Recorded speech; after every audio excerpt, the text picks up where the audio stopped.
Hello, I'm Rachel from Douentza Garden in Ireland, and today I want to share with you 3 of my favourite pink perennials for late summer. My first plant is the well-known Gladiolus. This plant is actually a corm, and there are many beautiful pink varieties in the Grandiflorus group that will flower all through the summer. Each corm produces one tightly packed spike with up to 28 flowers. Plant corms in spring 4 to 6 inches deep on a bed of sharp sand to aid drainage. Grow in fertile, well-drained soil in full sun. Water well during the growing season and stake plants before the flower spike emerges. While in flower, give your gladioli tomato feed or comfrey feed every couple of weeks. In colder areas, dig up corms to overwinter indoors or mulch above them to overwinter them in the soil.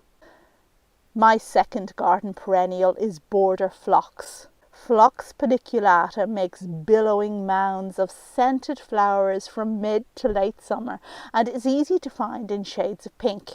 It has sturdy stems, so even the taller varieties rarely need staking. Largely pest-free and disease-resistant, phlox lasts for years in the garden and makes an excellent low-maintenance plant for a herbaceous border or cottage garden. And that combines well with other herbaceous perennials. As if all that weren't enough, most cultivars attract a variety of bees and other pollinating insects. Phlox requires a sheltered spot in full sun or partial shade in fertile, moist soil.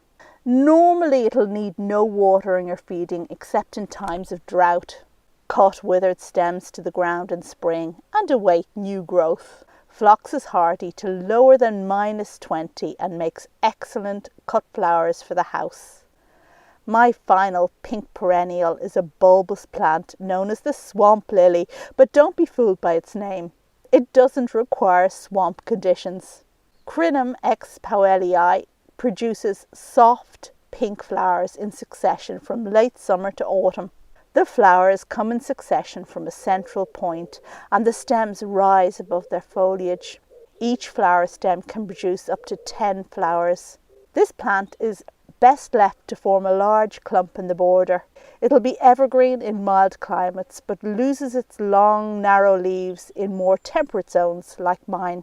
Grow Crinum Powellii in full sun in moist, humus-rich, well-drained soil.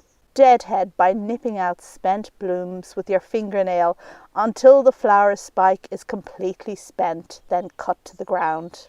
Crinum Powellii is hardy in US zones 7 to 11, but protect young plants until they establish. So if you're looking for some late pink in the garden, why not try phlox, gladioli or crinums. Happy growing!